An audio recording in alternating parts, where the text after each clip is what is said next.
10 வருஷமா இந்தியா ஆட்சி புரிஞ்சுட்டு இருக்காரு. எப்பயாவது புதுச்சேரிக்கு வந்திருக்காரு?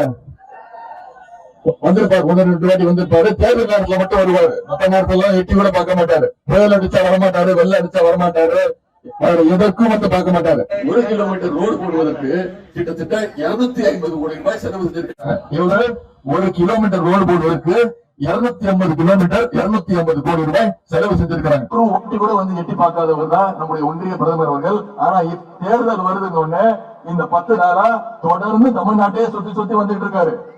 நான் அவருக்கு சவால் பண்றேன், அடுத்த 18 நாள் நீங்க தமிழ்நாட்டிலேயே குடிபெயர்ந்தாலும் உங்களால பாஜகவால ஒரு தொகுதியில கூட டெபாசிட் கூட வாங்க முடியாது.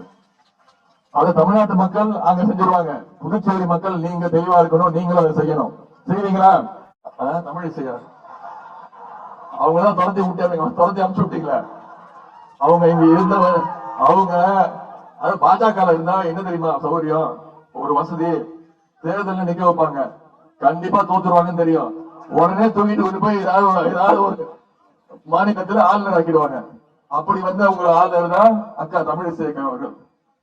தூத்துக்குடியில கிட்டத்தட்ட 3 லட்சம் வாக்கு வித்தியாசத்துல நம்முடைய கழக துணை பொதுச் செயலாளர் கனிமொழி கருணாநிதி தோத்து போயிட்டு 3 எங்க வைக்கிறதுன்னு தெரியாம தமிழ்நாட்டு பக்கம் இருந்தா நம்மள வச்சு செஞ்சிருவாங்கன்னு புதுச்சேரிக்கு அமிச்சாங்க. இங்க புதுச்சேரியில நீங்களும் வச்சு செஞ்சிருக்கீங்க. இப்போ மீண்டும் தமிழ்நாட்டுக்கு வந்திருக்காங்க. எந்த தொகுதி தெரியுமா? தென் சென்னை. ஆட்டுக்குட்டி தானா வந்து தலையை நீட்டு பாத்தீங்களா? அது மாதிரிதான் தமிழிசை அவர்கள். அவங்க மேல நான் தப்பு சொல்ல விரும்பல. அவங்க இருக்கக்கூடிய கட்சி எப்படி அவங்க அந்த மாதிரி நம்புறாங்க. நான் இங்க இருக்கக்கூடிய புதுவை முதலமைச்சர் திரு ரங்கசாமி அவர்களுக்கு ஒரே ஒரு வேண்டுகோள். நீங்கள் முதல்வர் ரங்கசாமி அவர்களே, நீங்கள் புதுச்சேரியுடைய பாதம் தாங்கி பழனிசாமி ஆகிவிடாதீர்கள். எடப்பாடி பாதம் தாங்கி பழனிசாமி போல பிஜேபிக்கு நீங்கள் அடிமையாக இருக்காதீங்க.